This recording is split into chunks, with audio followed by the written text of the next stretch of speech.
नमस्कार। दिन भर की बड़ी खबरों के विश्लेषण के कार्यक्रम सुनिए सच में आपका स्वागत है। मैं हूं मुकेश कुमार। तो दोस्तों, शुरू करते हैं आज का सुनिए सच। आज की खास खबरों पर नजर डालते हुए, बंगाल में थोक दल बदल, शुभेंदु और 9 विधायक बीजेपी में शामिल। बीजेपी नेता वीरेंद्र सिंह ने किसानों की मांग को ठहराया सही। राहुल राजी न हुए तो प्रियंका बन सकती हैं कांग्रेस अध्यक्ष। लव जिहाद के झूठे मामले में गिरफ्तार राशिद और उनके भाई रिहा। इतिहास के सबसे शर्मनाक प्रदर्शन के बाद विराट की कप्तानी पर सवाल। खास खबरों पर नजर डालने के बाद अब वक्त हो चला है आज की बड़ी खबरों के विस्तार से विश्लेषण का। लेकिन उसके पहले दो छोटी गुजारिशें। पहली तो ये कि सच्ची और अच्छी खबरों के लिए हमारे देश में अगर स्वतंत्र पत्रकारिता होगी, फूलेगी फलेगी, तभी हम उम्मीद कर सकते हैं। अन्यथा हमें गोदी मीडिया की कृपा पर निर्भर रहना पड़ेगा। इसलिए कृपया स्वतंत्र पत्रकारिता के साथ आइए, उसकी ताकत बनिए। सत्य हिंदी की सदस्यता योजना इसी दिशा में एक बड़ा कदम है। इसमें आर्थिक योगदान देकर आप स्वतंत्र पत्रकारिता को मजबूती प्रदान कर सकते हैं। इसके लिए इस वीडियो के साथ दिए गए डिस्क्रिप्शन में जाइए, उसमें एक लिंक है, उसको क्लिक कीजिए। क्लिक करने से सदस्यता योजना का पूरा ब्यौरा आपके सामने होगा और आप मन माफिक सदस्यता अपने लिए चुन सकेंगे। हमारी दूसरी गुजारिश ये है कि सत्य हिंदी का ऐप अब आ गया है। आप उसे गूगल प्ले स्टोर से डाउनलोड कर सकते हैं या फिर इस वीडियो के साथ दिए गए डिस्क्रिप्शन में उसकी भी एक लिंक है, उसको क्लिक करके आप उसे डाउनलोड कर लीजिए। तो ये दो निवेदन है। उम्मीद है कि सत्य हिंदी को मजबूती देने के लिए, उसे बढ़ावा देने के लिए आप ये कदम जरूर उठाएंगे। तो आइए अब सिलसिला शुरू करते हैं आज की बड़ी खबरों के विश्लेषण का। सबसे पहले लेते हैं आज की सबसे अहम खबर। टीएमसी छोड़कर आए शुभेंदु अधिकारी ने आज बीजेपी का दामन थाम लिया। केंद्रीय गृह मंत्री अमित शाह की मिदनापुर रैली में उन्होंने इसकी घोषणा की। शुभेंदु के अलावा 9 और विधायक बीजेपी में शामिल हुए हैं, जिनमें से 5 टीएमसी के हैं। टीएमसी सांसद सुनील मंडल ने भी भाजपा की सदस्यता ले ली है। इस दौरान अमित शाह ने रैली को संबोधित करते हुए कहा कि ममता बनर्जी ने मां माटी मानुष के नारे को तुष्टीकरण और भतीजावाद में बदल दिया है। उन्होंने कहा, क्यों इतने सारे लोग तृणमूल कांग्रेस छोड़ रहे हैं? इसके पीछे ममता का कुशासन, भ्रष्टाचार और भाई भतीजावाद है। दीदी, यह तो सिर्फ आगाज है, चुनाव आने तक आप अलग थलग पड़ जाएंगी। उन्होंने कहा कि लोकसभा चुनाव में बीजेपी को 18 सीटें मिली और विधानसभा चुनाव में हम 200 से ज्यादा सीटें जीतेंगे और सरकार बनाएंगे। शाह ने इस थोक दल बदल को ये कहकर जायज ठहराने की कोशिश की कि ममता भी तो कांग्रेस से अलग हुई थी। उन्होंने रैली के दौरान जय श्री राम के नारे लगवाए।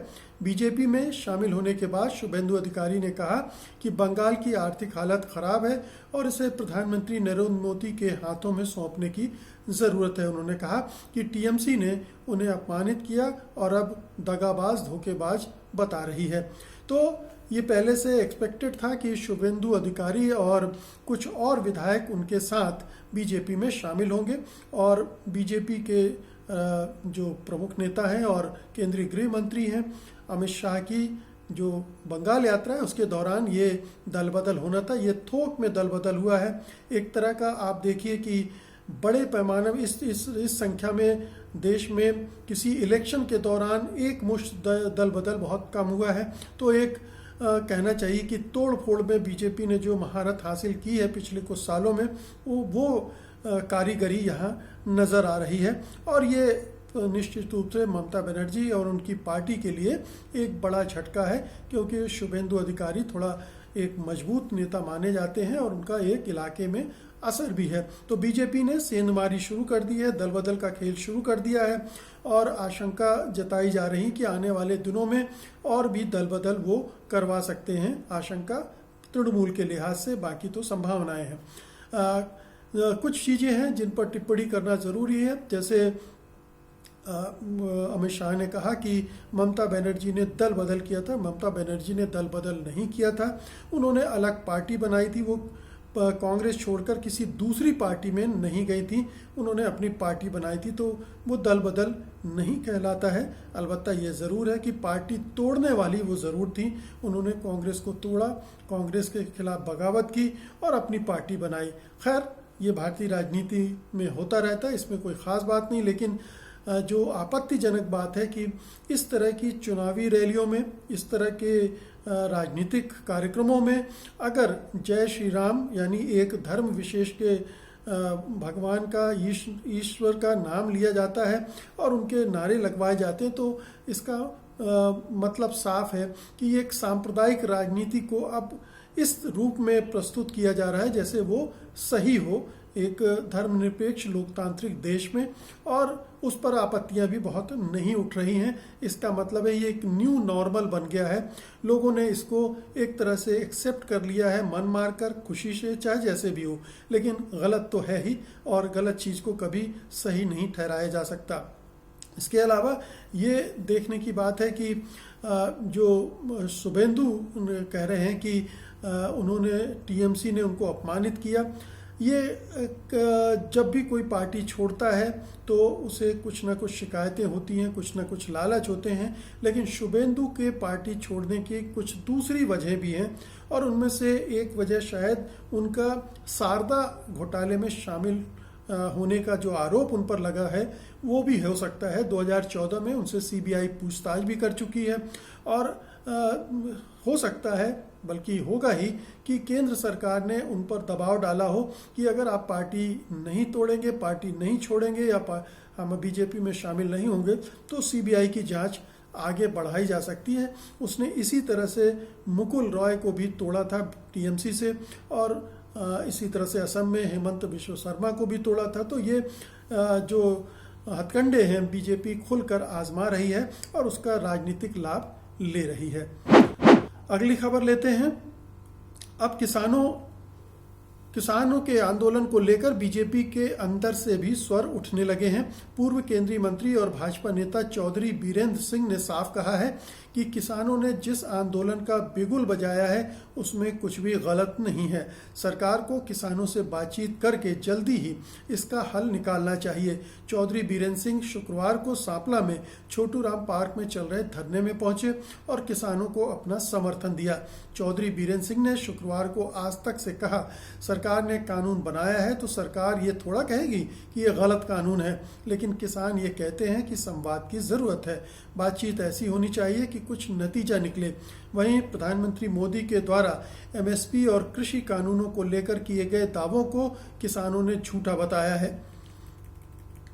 किसानों ने कहा है कि बीजेपी राज में एमएसपी केवल 1 से 5% तक बढ़ता है, जबकि यूपीए राज में 8 से 12% तक बढ़ता था।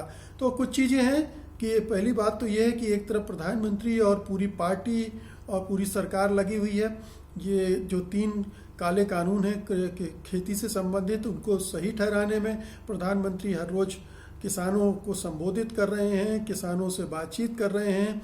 प्रेस कॉन्फ्रेंस तो वो करते नहीं हैं, इसकी आदत उनको है नहीं, लेकिन एकालाप में वो यही सारी बातें दोहरा रहे हैं। और ऐसे समय में अगर बीजेपी का ही कोई नेता जो कि केंद्रीय मंत्री भी रह चुका है और हरियाणा के एक इलाके में उसका असर भी है चौधरी बीरेंद्र सिंह का, अगर वो ये कह रहा है कि किसानों की मांगें सही हैं और वो उनके समर्थन में खड़े होते हैं और उनके धरने में जाकर शामिल होते हैं, तो ये बताता है कि बीजेपी के अंदर भी बेचैनी है।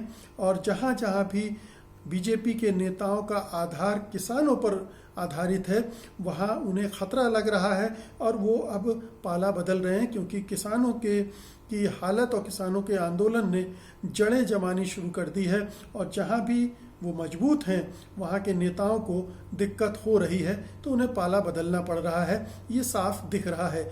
ये भी साफ दिख रहा है कि प्रधानमंत्री भले ही कितने दावे करते जा रहे हों, लेकिन जो आंदोलनरत किसान हैं उन पर उनका कोई असर नहीं पड़ रहा है। जो दूसरे किसान हैं उन पर कोई असर पड़ रहा होगा, इसकी भी संभावना कम ही है। प्रोपेगेंडा वॉर केंद्र सरकार और बीजेपी की तरफ से चल रहा है, दुष्प्रचार अभियान चल रहा है, किसानों के आंदोलन को गलत बताए जाने की कोशिश हो रही है, किसानों को आतंकवादी संगठनों और तमाम तरह के अर्बन नक्सलाइट वगैरह वगैरह से जोड़ने की कोशिश की जा रही है, वो काम नहीं कर रही है। तो बीजेपी की खींच भी बढ़ रही है, बेचैनी भी बढ़ रही है। और दूसरी तरफ किसान, ऐसा लगता है कि चूंकि लंबी लड़ाई का इरादा करके आए थे तो उनमें वो उस तरह की बेचैनी, हड़बड़ाहट नहीं है जो आमतौर पर इतने लंबे आंदोलन चलने के बाद पैदा हो जाती है। 27-28 दिन हो चुके हैं, फिर भी वो मैदान में डटे हुए हैं और लगातार अपनी मांगों को बुलंद कर रहे हैं।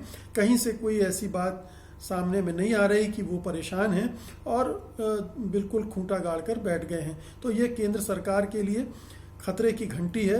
उसे समझना पड़ेगा कि किसान आंदोलन को वो अपने दुष्प्रचार अभियान से या दूसरे हथकंडों से जो उत्तर प्रदेश की सरकार और हरियाणा की सरकार और दूसरी बीजेपी की सरकारें आजमा रही हैं, उनसे दबाया नहीं जा सकेगा। अगली खबर लेते हैं। कांग्रेस ने अंदरूनी कलह और नेतृत्व संकट के बीच बागियों के साथ बातचीत का सिलसिला शुरू कर दिया है। हालांकि असंतुष्टों की मांगों पर क्या बातचीत हुई, आज बैठक थी, उसका ब्यौरा अभी तक सामने नहीं आया है, मगर माना जा रहा है कि आज की चर्चा सौहार्दपूर्ण माहौल में हुई। बैठक में अंतरिम अध्यक्ष सोनिया गांधी, राहुल गांधी, प्रियंका गांधी और अखिल भारतीय कांग्रेस कमेटी के सदस्य और तथा दूसरे अन्य पदाधिकारियों ने हिस्सा लिया। साथ में चिट्ठी लिखने वाले 23 नेताओं की ओर से भी कई नेता इसमें शामिल हुए, जिनमें आनंद शर्मा, कपिल सिब्बल आदि प्रमुख हैं। चिदम्बरम और अशोक गहलोत भी इस बैठक में शामिल हुए। बैठक में एक बार फिर से राहुल गांधी को कांग्रेस अध्यक्ष बनाने की मांग हुई। बैठक के बाद कांग्रेस नेताओं ने कहा कि बैठक में पार्टी को मजबूत करने पर बात हुई है। तो कांग्रेस नेता पवन बंसल ने कहा कि राहुल गांधी के नाम पर किसी को आपत्ति नहीं है। वहीं बताया जा रहा है कि राहुल गांधी ने कहा है कि पार्टी जो भी जिम्मेदारी देगी उसे मैं उठाऊंगा। इस पर बैठक में तालियां भी बजी। हालांकि कहा जा रहा है कि अगर राहुल नहीं माने तो विकल्प के तौर पर प्रियंका गांधी के नाम पर भी विचार हो सकता है, बल्कि अंदर खाने उनके नाम पर विचार चल रहा है। तो 2 महीने के अंतराल के बाद जो ग्रुप 23 G23 था, उसके साथ संवाद का सिलसिला शुरू हो गया है। अंदर के बैठक के अंदर क्या बातचीत हुई वो शायद अभी छन कर धीरे धीरे आएगी, लेकिन स्पष्ट है कि ये मेल मिलाप की कोशिश है और असंतुष्टों की बात को सुनने और उस पर अमल जितना हो सकता है करने की भी पर भी चर्चा हो रही है। जिस तरह से राहुल गांधी का नाम इस बैठक में उठा और उनके ये कहने पर कि वो तैयार हैं, अभी तक ये जो चीज़ें आ रही थी निकल कर कि राहुल गांधी हिचकिचा रहे हैं, राहुल गांधी अब वापस नहीं लौटना चाहते हैं अध्यक्ष पद पर, तो उससे ये असमंजसता की स्थिति खत्म होती है अगर सचमुच में ऐसा हुआ है तो। और उस पर तालियां बजी हैं और राहुल गांधी के नाम को लेकर असंतुष्ट खेमे में भले ही थोड़ा बेचैनी हो, लेकिन सीधे विरोध किसी ने नहीं किया है, बल्कि एक तरह से ये कहा गया है कि जो गांधी परिवार है उसके प्रति उनकी भी उतनी ही निष्ठा है, वफादारी है। तो राहुल गांधी अगर सर्वमान्य नेता के रूप में उभरते हैं और इस बैठक में इस तरह की कोई आम सहमति बन पाती है तो ये कांग्रेस पार्टी के लिए एक बड़ी राहत हो सकती है। और अगर चुनाव होने वाले हैं, चुनाव अप्रैल में तय हैं, तो चुनाव की प्रक्रिया में भी ये तेज़ी आ सकती है और चुनाव जो पार्टी के पूरी मशीनरी है उसको भी अगर गतिशीलता प्रदान करनी है तो वो भी हो सकता है। लेकिन जब तक अंदर की बात पूरी तरह से सामने ना आए, क्योंकि प्रवक्ताओं के ज़रिए आने वाली बातें मोटे तौर पर बहुत ही संयमित और कहना चाहिए कि सावधानी पूर्वक रखी जाती हैं, जिनमें कई चीज़ें छिपाई भी जाती हैं। तो जब तक अंदर खाने की बात नहीं आती तब तक ठोस रूप में कुछ नहीं कहा जा सकता। लेकिन ये ज़रूर है कि ये पहल जो हुई है जिसमें कमलनाथ एक कोऑर्डिनेटर की भूमिका में हैं, अगर ये पहल कांग्रेस को एकजुट करने में सफल होती है और आगे का रास्ता तय करने में सफल होती है तो एक बड़ी उपलब्धि होगी और कांग्रेस के लिए कांग्रेस को फिर से दोबारा खड़ा करने में मदद मिलेगी। अगली खबर लेते हैं। मुरादाबाद में कथित लव जिहाद को लेकर गिरफ्तार किए गए मुस्लिम पति और उसके भाई को आखिरकार छोड़ दिया गया है। एनडीटीवी के अनुसार कहा जा रहा है कि यूपी पुलिस को उनके खिलाफ कोई भी सबूत नहीं मिले हैं, जिसके बाद कोर्ट ने उनको छोड़ने के निर्देश दिए हैं। बता दें कि पिंकी नाम की युवती ने राशिद नाम के युवक से जुलाई में शादी की थी, लेकिन जब वो 5 दिसंबर को अपनी शादी के पंजीकरण के लिए जा रहे थे तभी बजरंग दल के कार्यकर्ताओं ने उनको पकड़कर थाने पहुंचा दिया था, जिसके बाद से युवती को नारी निकेतन भेजा गया, जहां युवती ने आरोप लगाया कि उनको इंजेक्शन लगाए गए, जिसके कारण उनका गर्भपात हो गया। तो राशिद और उनके भाई को जेल भेज दिया गया। उसके बाद युवती का आरोप है कि उनको प्रताड़ित किया गया। मामला मुरादाबाद के कांठ थाना क्षेत्र का है। मीडिया में सुर्खियां बनने के बाद साफ नजर आया कि मुरादाबाद पुलिस ने जल्दबाजी में बिना किसी जांच पड़ताल के इस मामले में कार्रवाई की है। पिंकी का जब न्यायालय में बयान हुआ, मजिस्ट्रेट के सामने बयान हुआ, तो पिंकी ने कोर्ट के सामने साफ कहा कि उसने अपनी मर्जी से शादी की है और वो 22 साल की बालिग है।